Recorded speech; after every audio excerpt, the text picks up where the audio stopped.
Welcome, everybody, to another edition of the Financial Advisory Podcast. Today, I've got another guest. His name is Cody Cornwell. And what's cool about this guest is pretty organic. Instagram, found out we're local. We're following each other for a while, found out we're local. And I was like, hey, dude, can you come up, be on the podcast? He's like, sure. So on purpose, kept it pretty organic. I didn't do much research on him on purpose. We're going to have a conversation. Just kind of go into it like that. So without further ado, man, welcome to the podcast. Thanks for coming on. Cool, man. Yeah, I appreciate it. Cool. I think definitely the organic route is a lot better.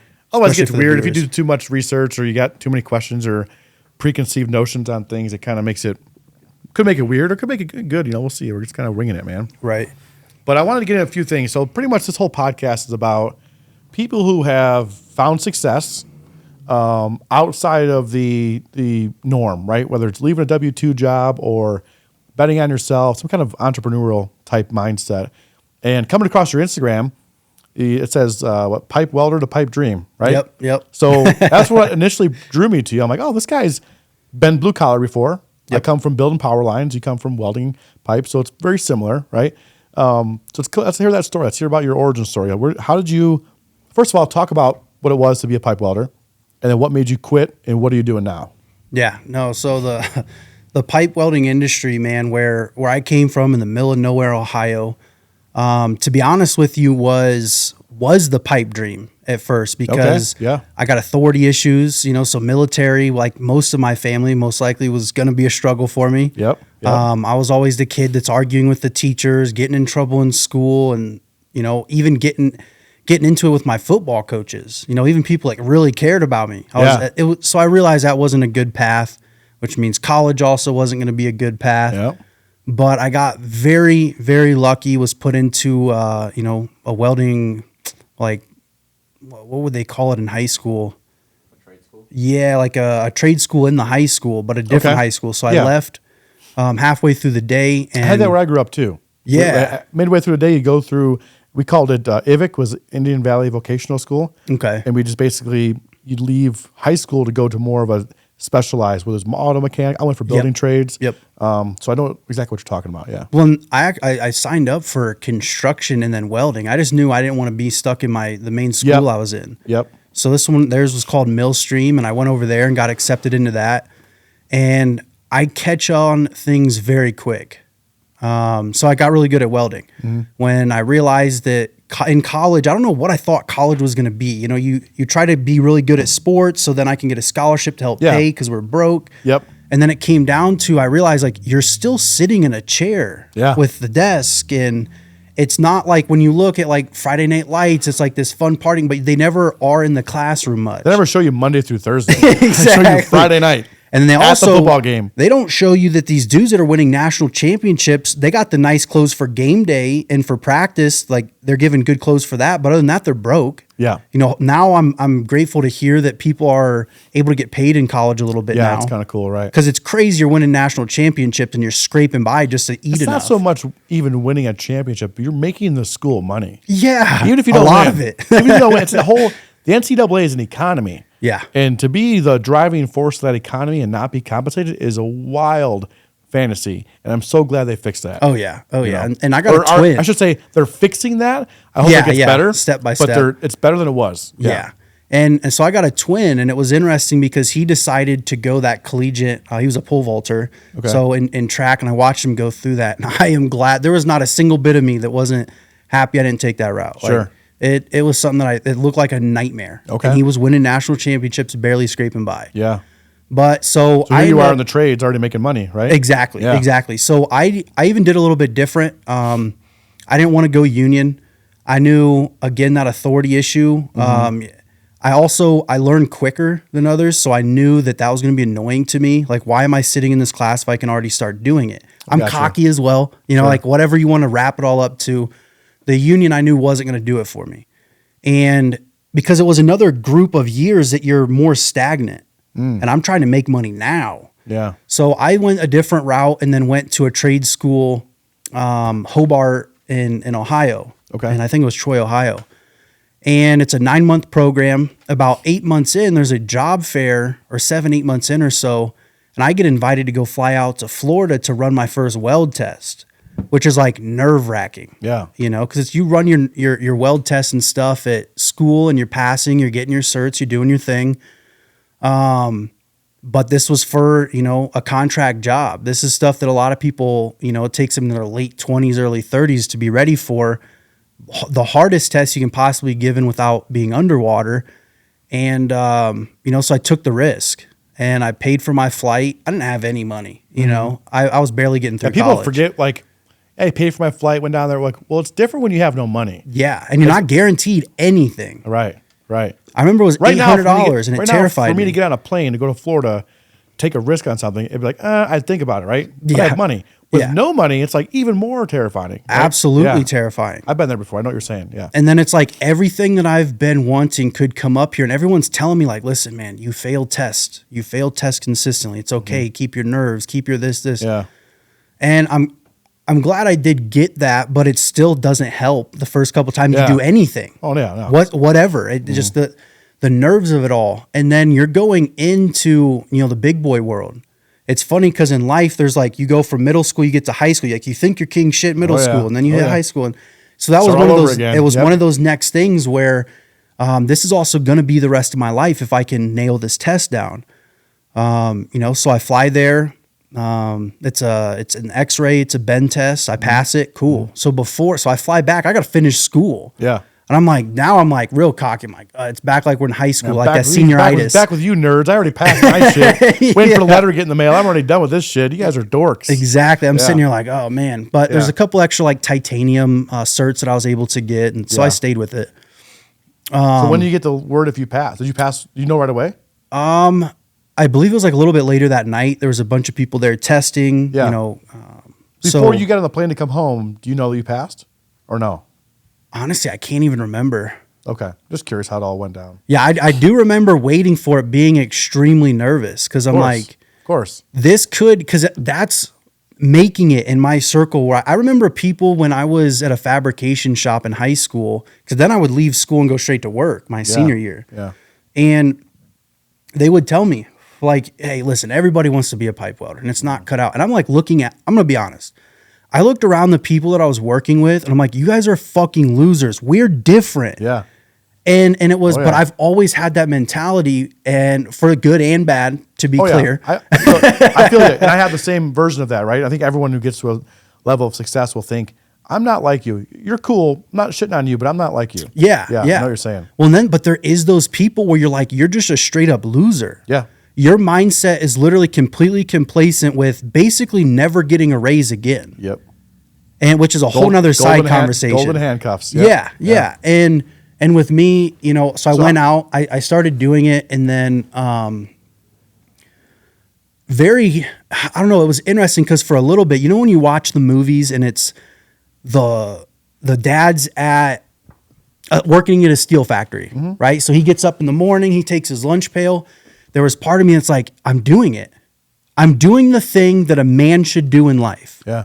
And it's probably about 6 months. I remember you had to have like national like clearance of some sort because I was at a refinery in Great Falls, Montana. So like you had to scan in, and then the buses took you in. And I remember like got my lunch pail, got my hard hat. You know, I'm like, yeah, I'm You feel doing accomplished. it. Yeah. Yeah. And as I should equally, because you're Yep. contributing to society. So that's first and foremost is like, it feels like sometimes when I'm talking that I'm shitting on blue collar people. Nah, man, I it feel just you. wasn't for me. I feel you, yeah. You know, so in that moment, I'm thinking I'm getting it. And this isn't, you know, my girl, she's a nurse right now, and she has like 3 days on, 4 days off, maybe 4 and 3, whatever it is. Yeah. And I'm like, this was 7, you know, 6 to 7 days a week, Yeah. 10 to 12s. And if it was a turnaround, you're working up to 18, maybe pushing 20-hour shifts. Yeah. Like it was just different, but cool. I'm doing what Back men then- should do. Back then, I would be the same. I would brag about the amount of overtime I worked. You know, oh man, I worked 100 hours last week, bro. What'd you do? You know, 80 hours. Fuck, I remember my first part-time job. Exactly. Then you get to a spot where now I feel bad for people that do that. 100%. I feel, you know, the linemen I used to work with, they'll still call me and, hey man, I'm getting 610s and I'm happy about that. I'm like, man, it's a bummer. Or like, hey, we're going on a hurricane. We're going to go to Louisiana, be there for 30 days straight, 16 hours a day, no days off. How much money is that? And I've done that. I've done it several times. Right. And when you're in the moment, you're excited to do it because this is what making it feels like. Yep. Then you step out of that world like, I normalized some shit that shouldn't be normalized. Holy fuck. And Oh, yeah. You still have friends who are still doing that. And you don't want to dog them because, hey, they're still happy, right? So it's tough. It's a weird world that I live in now where it's like, man, I'm really proud of what I did. Yeah. Wasn't for me long term. And now I still have very good friends that still do that. And it's for them. It's like, hey, dude, that's cool. I'm happy for you. Not shitting on what you're doing.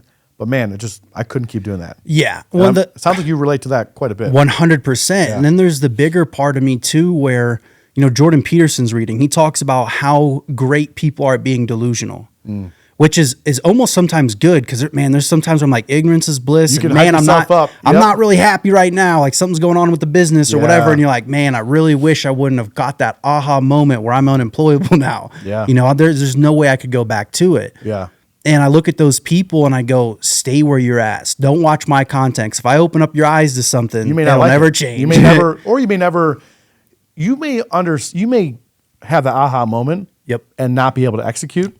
And now you're ruined. Yeah. That's a tough pill to swallow because people Yep. like the success. People like the Lambos, the McLarens, right? They like that shit. Oh, I want the McLaren. I want to have a McLaren and a Lambo like Tony's got. Okay, well, do you want to do what I did? Because it's not easy. Yep. And if you get to the spot where, unemployable is a good word. Like, I hate to think I'm unemployable, but to a degree, I couldn't go back to that. So, like, I'm in a spot now where I can't go back. You I know proved too to much. yourself I've that you proved- can do it. But then if I uncan the can of worms for somebody else who then can't execute, they're in a spot. They're in no man's land. Yeah. So it's tough, man. And it's a responsibility sometimes to like, I try to push my friends only so far because if they're not going to execute on certain things, I'm not going to keep pushing them. I was told, I think it was Ty Lopez. He was one of the big ones. As much as people love or hate him, he planted, or he would talk about it as like planting a seed. Yeah. I'll plant a seed to people.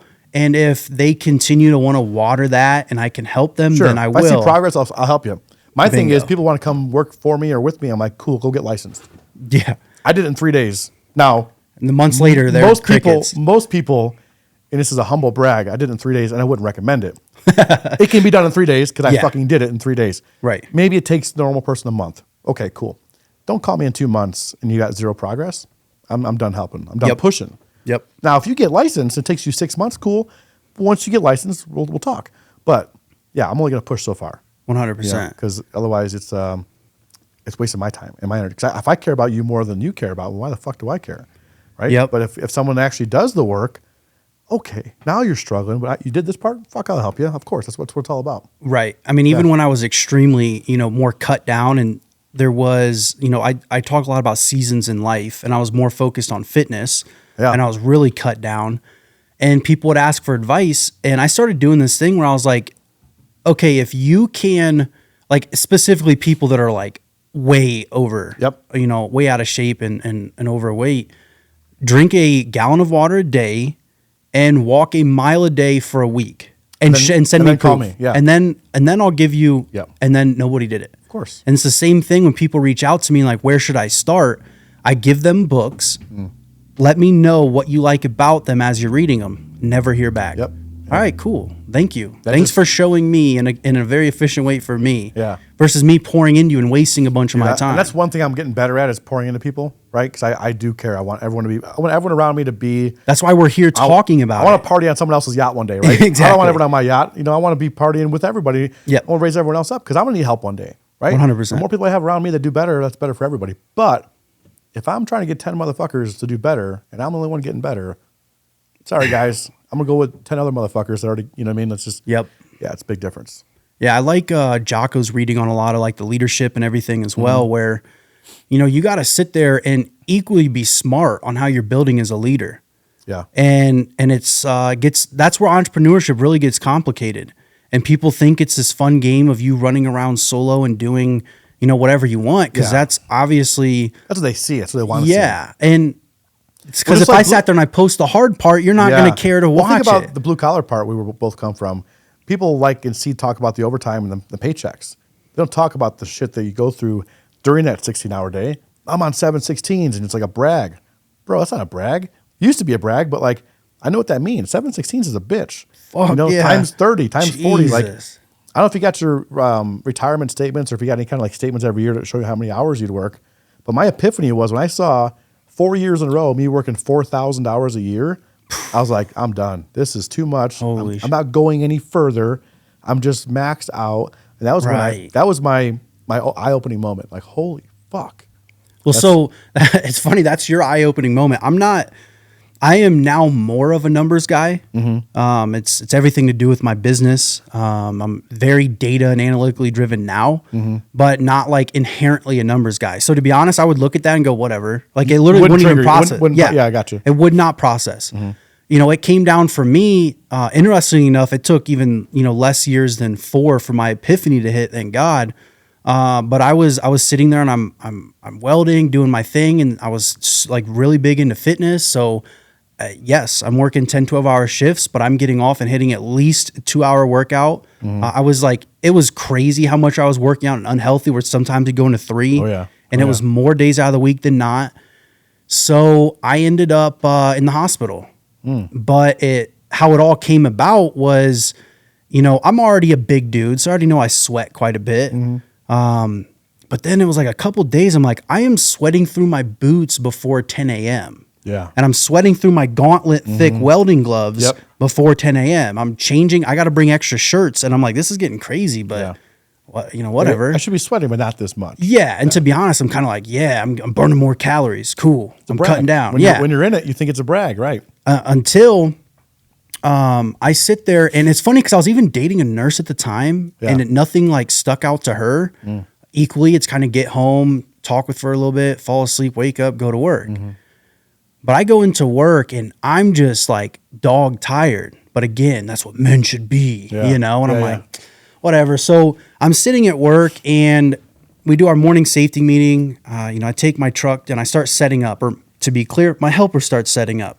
So I got him doing all the work, and I'm sitting there and I start running my first weld and I'm already sweated through my stuff.